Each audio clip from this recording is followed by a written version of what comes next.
बापूजी मिल गए। उसी रिक्शा में बैठकर वापस आ गए और पोपटलाल की शादी की उम्मीद फिर से जाग उठी। जब पूरा गोकुलधाम टेंशन में था, तब पोपटलाल को सिर्फ उस रिश्ते की पड़ी थी जो बापूजी ने उसके लिए देखा था। रिक्शा से उतरते ही क्या बापूजी सबसे पहले पोपटलाल को उस रहस्यमयी लड़की के बारे में बताएंगे, या पोपटलाल फिर से कुंवारा ही रह जाएगा? जेठालाल, जिसका दिमाग वैसे ही अपनी रिटेल एम्पायर को संभालने में खराब रहता है, चिढ़कर कहता है कि अपनों को कोई थैंक यू नहीं बोलता पेठा जी, और अपनों का नाम भी गलत नहीं बोलता। बावरी बेचारे सिर झुकाकर वही अपना घिसा पिटा डायलॉग मारती है कि गलती से मिस्टेक हो गई।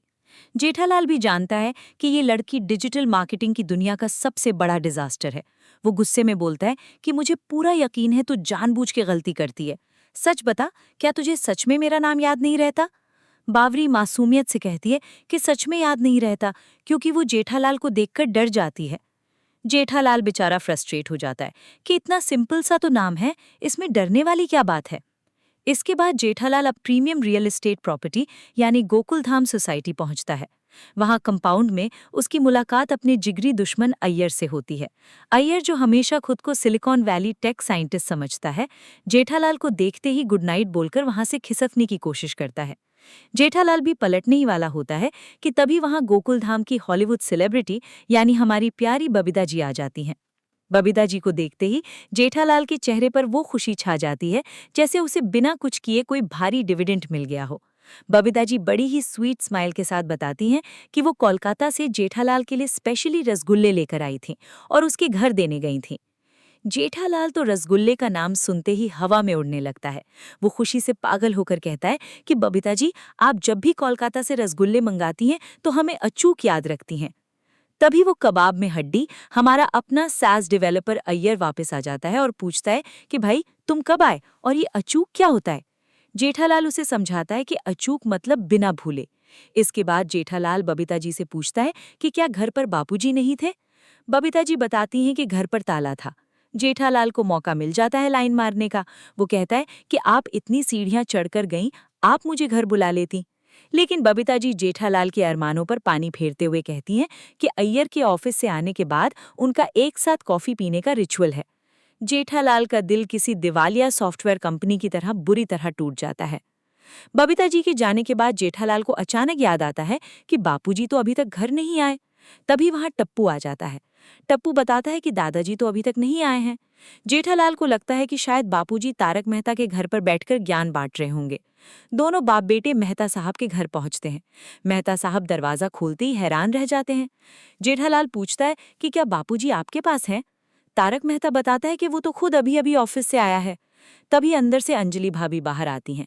अंजलि भाभी का डाइट फूड गोकुलधाम वालों के लिए किसी महंगी और डरावनी इंश्योरेंस पॉलिसी से कम नहीं, जिसका प्रीमियम भरना किसी को पसंद नहीं।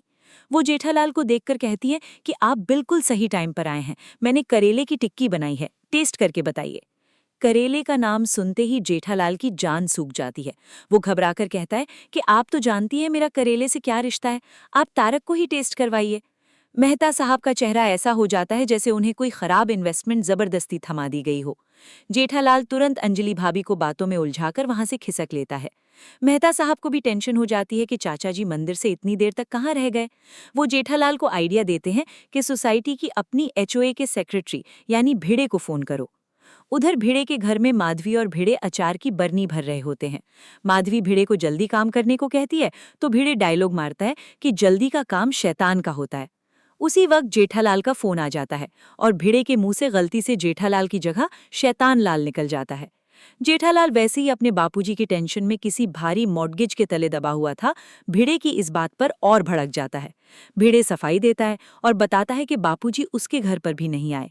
भिड़े भी मेहता साहब का घर का आइडिया देता है, लेकिन जेठालाल बताता है कि वहां तो वो पूछ चुका है। टप्पू अपना दिमाग लगाता है और कहता है कि शायद दादाजी रोशन आंटी के हाथ का गाजर का हलवा खाने सोडी अंकल के घर गए होंगे, क्योंकि सोडी का घर गोकुलधाम का सबसे बड़ा वेल्थ मैनेजमेंट सेंटर है, जहां खुशियां ही खुशियां बंटती हैं। जेठालाल तुरंत सोढ़ी को फोन मिलाता है। सोढ़ी गराज में बैठे बैठे ही हलवे के ख्यालों में खोया हुआ था। जेठालाल की बात सुनकर रोशन भाभी बताती हैं कि बापूजी तो वहां भी नहीं है, हालांकि हलवा वो उन्हीं के लिए बना रही हैं। सोढ़ी बोलता है कि वो भी आ रहा है और सब मिलकर हलवा खाएंगे।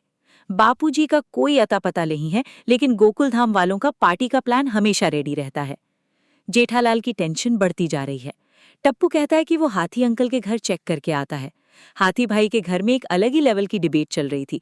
डॉक्टर हाथी को स्टार्टर्स में पनीर टिक्का चाहिए, जबकि गोली को मैक्सिकन नाचोस।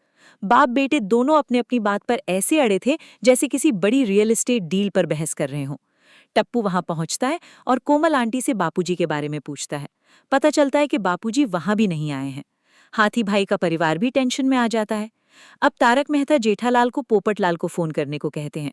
पोपटलाल, जो हमेशा अपनी शादी के लिए एक अच्छा पोर्टफोलियो ढूंढता रहता है, फोन उठाते ही बोलता है कि मैं सोडा पीने आ रहा हूँ। जेठालाल कहता है कि सोडे की बात नहीं है, बापूजी तुम्हारे घर आए हैं, क्योंकि वो तुम्हारे लिए कोई रिश्ता देखने वाले थे। रिश्ता शब्द सुनते ही पोपटलाल का दिमाग 7वें आसमान पर पहुंच जाता है। उसका क्रेडिट स्कोर एकदम से स्पाइक कर जाता है। वो खुशी से उछलकर पूछता है कि लड़की कौन है, कहाँ रहती है।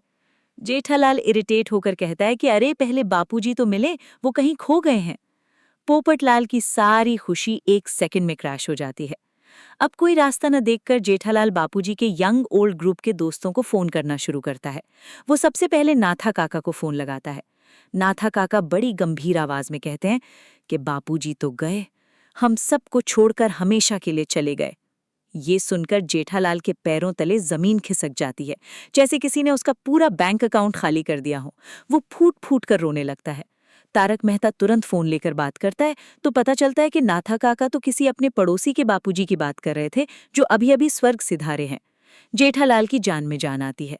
इसके बाद जेठालाल राऊजी काका और दलपत काका को फोन करता है, लेकिन किसी को कुछ नहीं पता। फाइनली वो नानजी काका को फोन मिलाता है। नानजी काका तो अलग ही मूड में बैठे थे। वो जेठालाल को एक बड़ा सा वेल्थ मैनेजमेंट और मॉरल वैल्यूज का लेक्चर देने लगते हैं। वो कहते हैं कि जब घर में बाप की इज्जत नहीं होती, पोता मान नहीं देता, तो बुजुर्ग घर क्यों आएगा। बुजुर्ग एक पुराने पेड़ की तरह होता है। जेठालाल बेचारा हैरान रह जाता है। वो कहता है कि अरे, मैं तो बापूजी की बहुत इज्जत करता हूँ, टप्पू तो मुझसे भी ज्यादा करता है। नानजी काका बताते हैं कि वो तो जनरल बात कर रहे थे, किसी और के घर की। जेठालाल का दिमाग खराब हो जाता है कि भाई, जब बापूजी तेरे साथ थे तो गए कहाँ। नानजी काका बोलते हैं कि मंदिर से निकले 2 घंटे हो गए और तू अब फोन कर रहा है, कैसी इज्जत है तेरी। जेठालाल का पारा एकदम हाई हो जाता है। अंत में टप्पू दौड़कर रतन भाई के घर जाता है, लेकिन वहां भी बापूजी नहीं मिलते। रतन भाई और गोकुलधाम की पूरी सोसाइटी टेंशन में आकर कंपाउंड में जमा हो जाती है। पोपटलाल सबसे ज्यादा परेशान है, क्योंकि उसकी शादी का जो एसेट मैनेजमेंट बापूजी करने वाले थे, वो अधर में लटक गया है। पूरा गोकुलधाम एक होकर फैसला करता है कि वो सब बापूजी को ढूंढने जाएंगे। अगले एपिसोड के प्रोमो में हम देखते हैं कि सोसाइटी के सारे जेंट्स सोढ़ी की जीप में बैठकर बापूजी को ढूंढने निकलते हैं। तभी रास्ते में उनकी जीप एक रिक्शे के सामने आकर रुक जाती है। अय्यर अपनी सिलिकॉन वैली वाली एटीट्यूड में कहता है कि गड्डी क्यों रोक दी। सोढ़ी बताता है कि आगे रिक्शे ने रास्ता रोक लिया है। हाथी भाई चिल्लाते हैं कि ओए रिक्शा पीछे ले, लेकिन रिक्शे वाला फुल टशन में कहता है कि तुम अपनी जीप पीछे लो।